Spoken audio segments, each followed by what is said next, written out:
This quick and simple tip for amino acid questions will be a time saver on MCAT, and you'll get this type correct every time.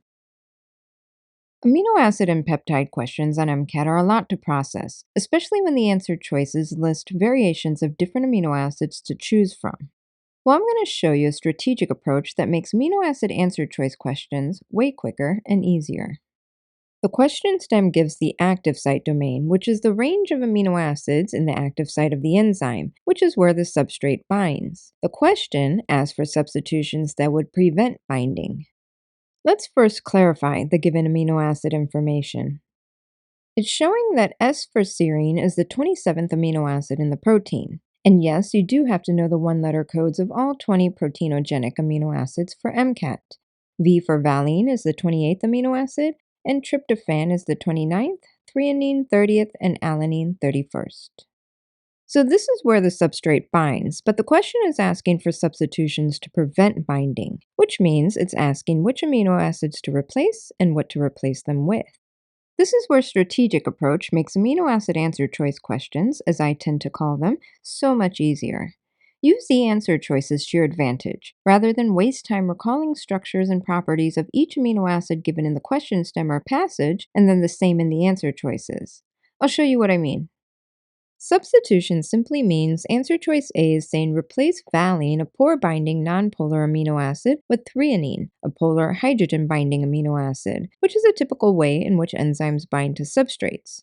So no, this would actually encourage binding rather than prevent it, as the question asks for. So eliminate it without even spending time on the second half of the answer choice. And yes, you do have to know amino acid structures and properties of all 20 proteinogenic amino acids for MCAT.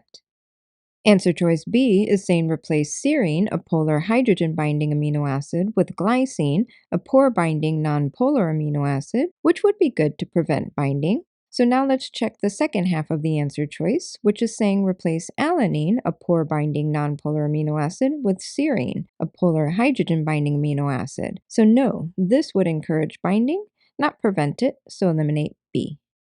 Since we've already confirmed that replacing amino acids with serine is encouraging of binding, we can immediately eliminate C, leaving D as the correct answer, which is saying to replace two hydrogen-binding amino acids, serine the 27th amino acid and threonine the 30th amino acid, with poor-binding nonpolar amino acids, proline and glycine, which would indeed prevent binding.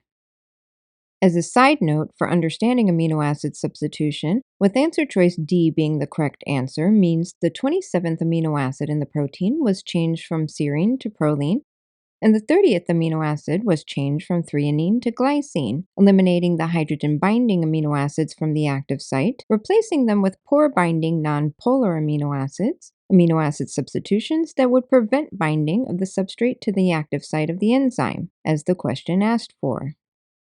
Yep, you do have to know everything about amino acids for MCAT. But what about knowing everything you didn't know you need to know about amino acids? In the description, there's a link for our book, Everything You Didn't Know You Need to Know About Amino Acids and More to Score Higher on the MCAT. It's AAs for MCAT. There's tons of practice questions and passages, and tricks and tips for other high-yield, high-trouble topics on MCAT like HNMR, chromatography, and so much more. Plus, you get the amino acid chart that I flashed earlier with everything you need to know about amino acids, and a blank one to test your knowledge. This book has helped so many of our students score higher on MCAT, and we know it'll help you too.